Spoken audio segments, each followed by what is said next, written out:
Friends, welcome back to my channel. कैसे हैं आप लोग? आई होप आप लोग स्वस्थ होंगे, मस्त होंगे। आज हम करने वाले हैं एक पुरानी शर्ट का रीयूज़।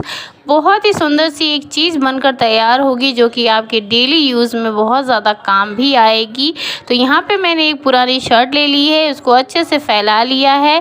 फैलाने के बाद मैंने यहाँ पे दोनों स्लीव पे कुछ इस तरीके से मार्क कर दिया है, क्योंकि हम दोनों स्लीव को यहाँ पर काट कर निकालने वाले हैं।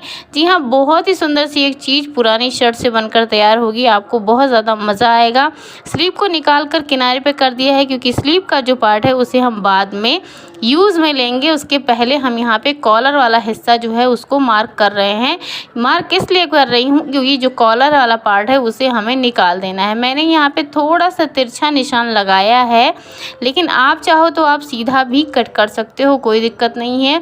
उससे भी आराम से बन जाएगा और ऐसे भी आराम से बन सकता है।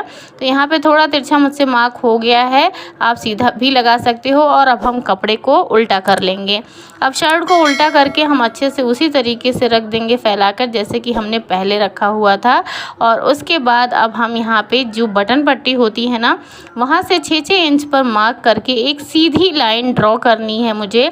तो यहाँ पे 6-6 इंच पे आपको यहाँ पे मार्क कर लेना है और एक सीधी लाइन बन जाए वैसे हमें बनाना है। काटना बिल्कुल भी नहीं है। जो निशान लगा है उसे सिंगल कपड़े को इस तरीके से पकड़ना है और कपड़े को कुछ इस तरीके से पकड़ के रख देना है, जैसे कि हमारा जो बटन होगा ना वो थोड़ा सा साइड में आ जाएगा।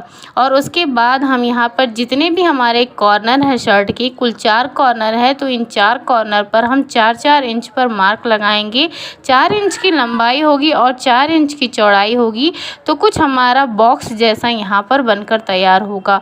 और जो ये बॉक्स हम बना रहे हैं ये चारों कॉर्नर पर होना चाहिए कुछ इस तरीके से। अब हम क्या करेंगे, जो बॉक्स हमने बनाया है उसे हम काट कर निकाल देंगे। इसे याद रखना है कि 4-4 इंच पर मार्क किया है और उसी को हम काट कर यहाँ पर निकाल देंगे। मार्किंग करना बहुत ज़रूरी होता है, जिससे कि काटने में कभी भी हमसे कोई गलती ना हो।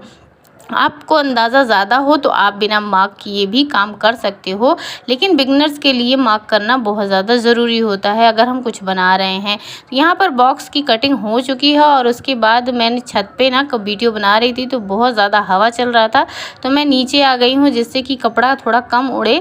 छत पर बहुत उड़ रहा था, तो जो स्लीव वाला पार्ट है ना उसको यहाँ पर मैंने बटन वाला पार्ट निकाल दिया है। जो थोड़ा मोटा कपड़ा होता है उसे निकाल दिया है, क्योंकि यहाँ पर हम ना पट्टियाँ कट कर रहे हैं, जो कि 2-2 इंच की पट्टियाँ होती हैं, उसे हम कट करेंगे।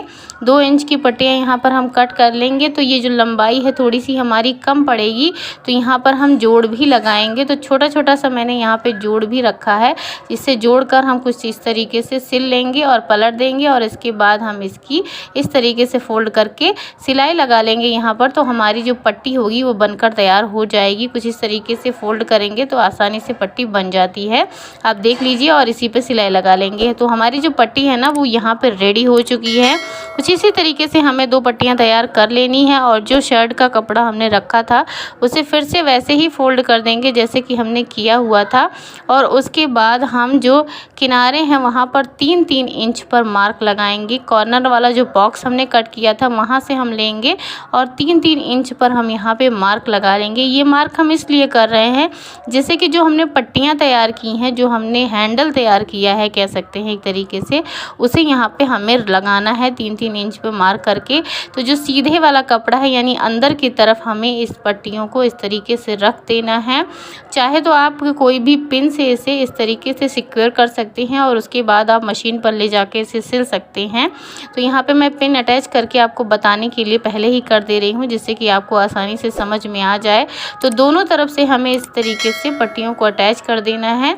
आप चाहो तो डायरेक्ट सिल भी सकते हो, कोई दिक्कत नहीं है। तो यहाँ पर अटैच हो गया है, चलिए हम लोग इसे सिल लेते हैं फटाफट से।